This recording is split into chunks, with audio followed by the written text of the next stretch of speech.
Today I'm going to cover the 25 best Japanese films I've seen so far.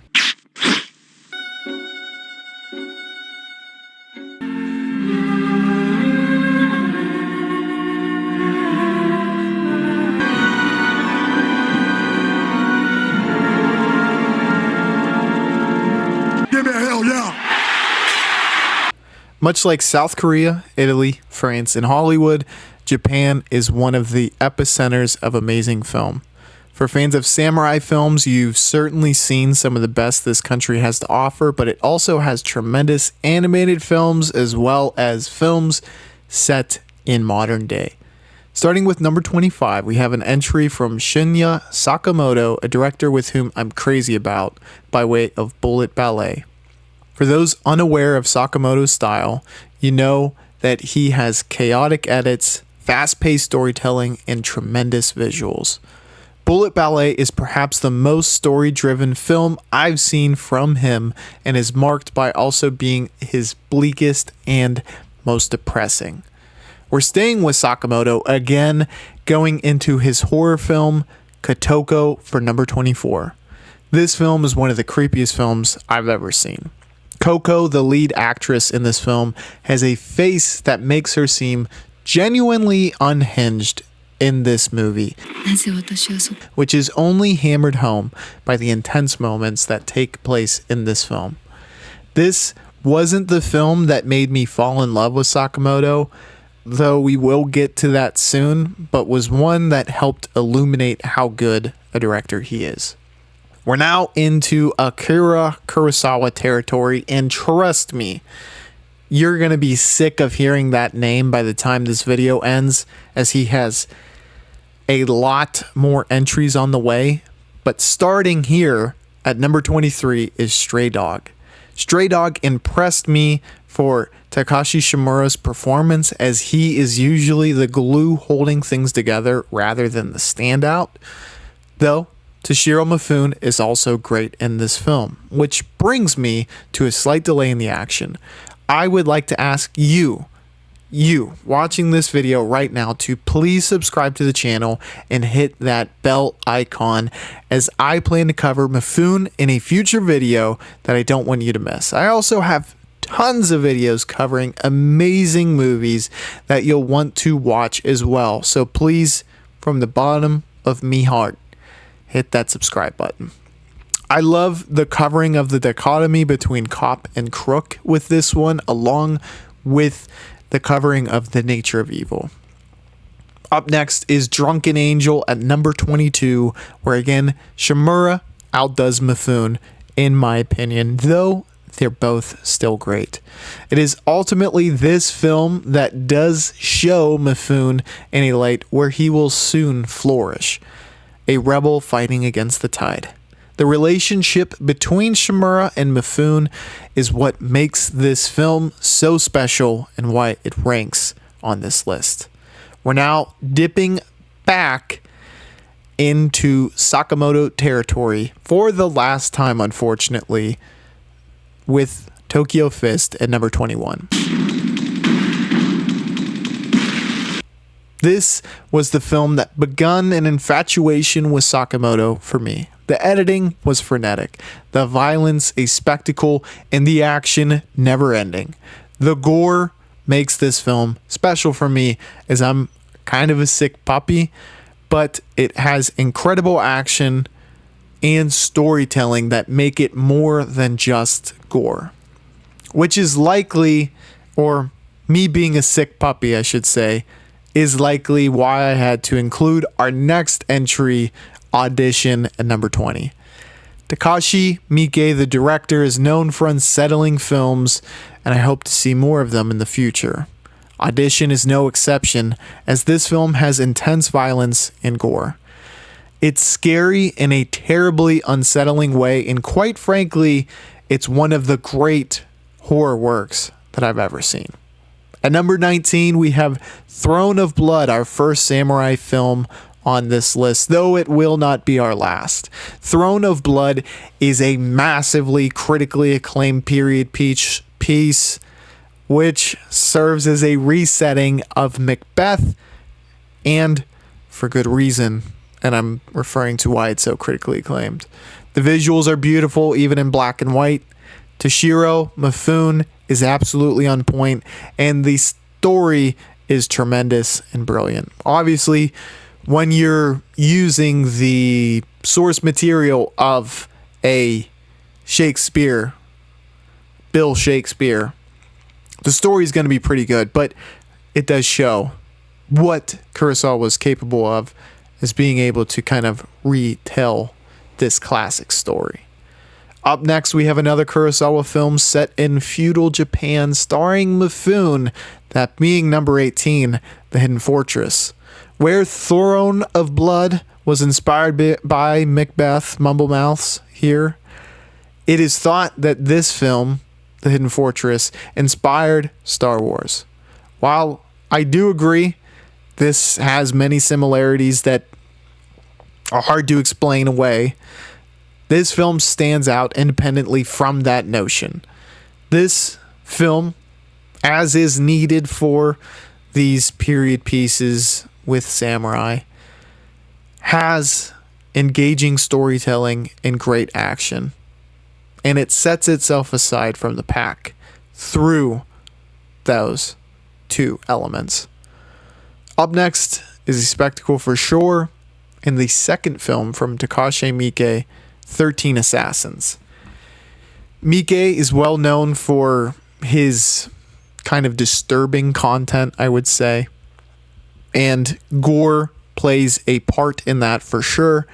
That much is true.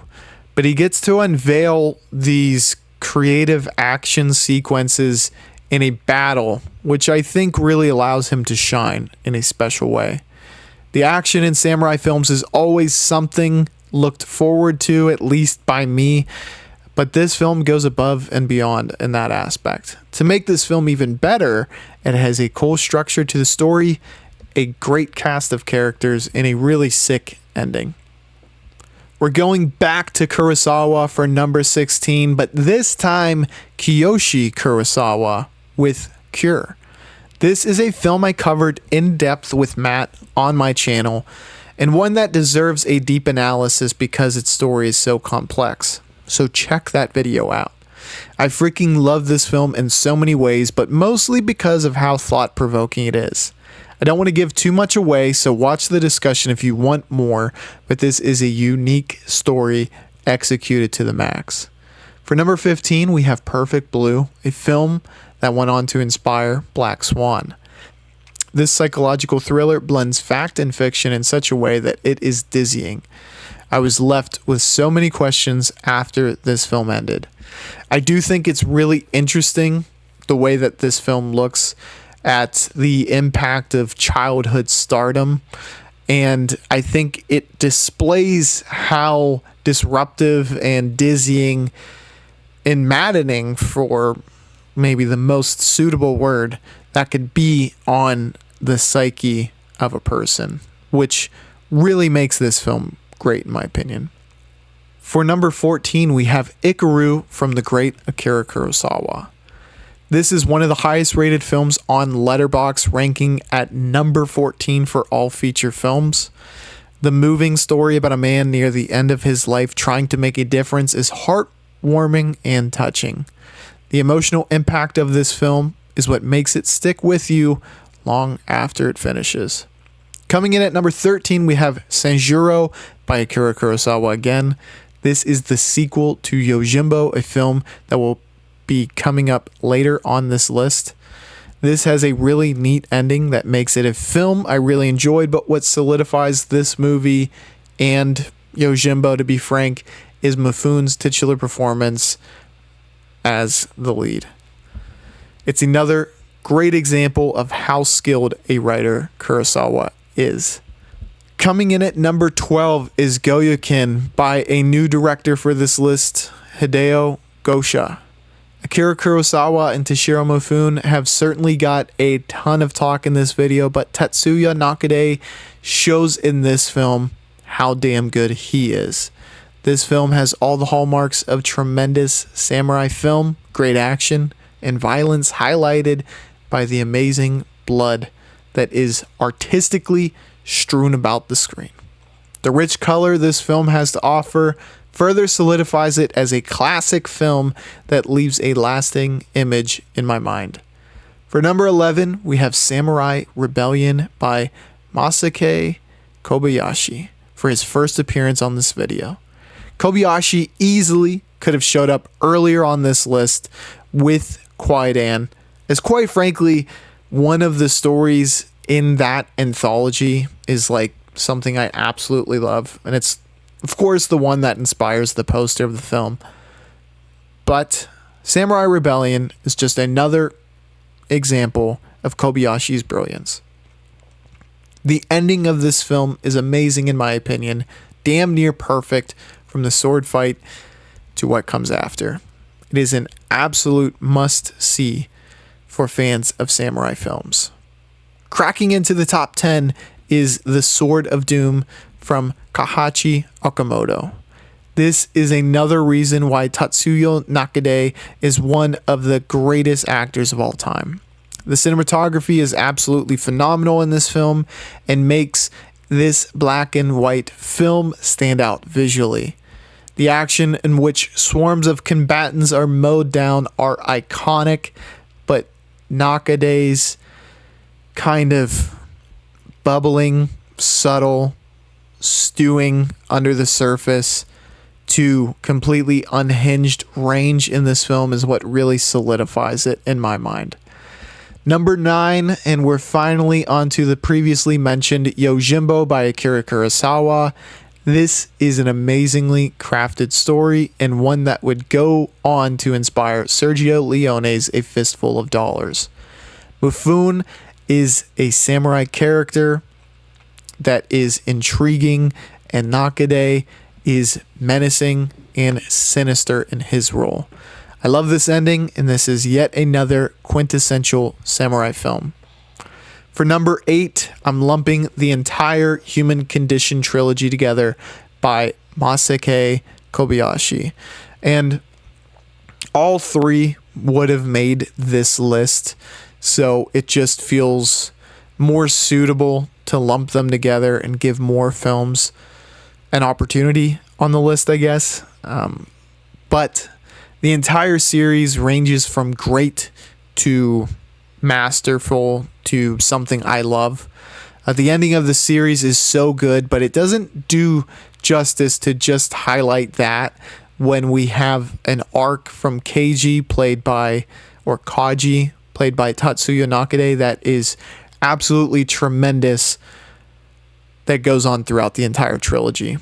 There are so many impactful moments as well, and it's just another reason why this is one of the best trilogies ever made.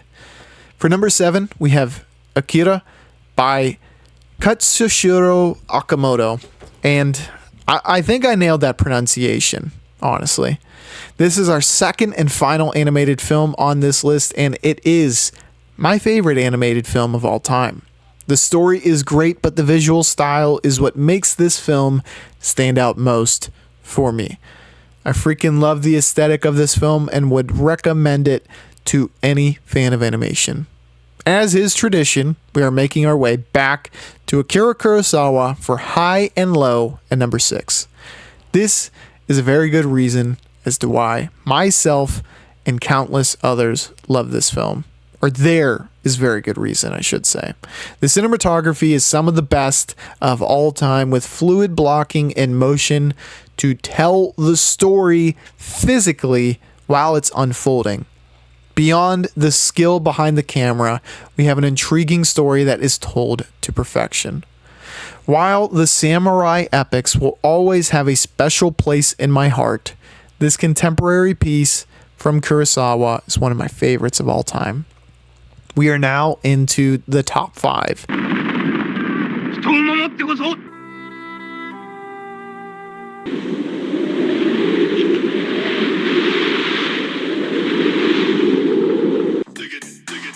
And spoiler alert, they're all samurai films and mostly Akira Kurosawa movies.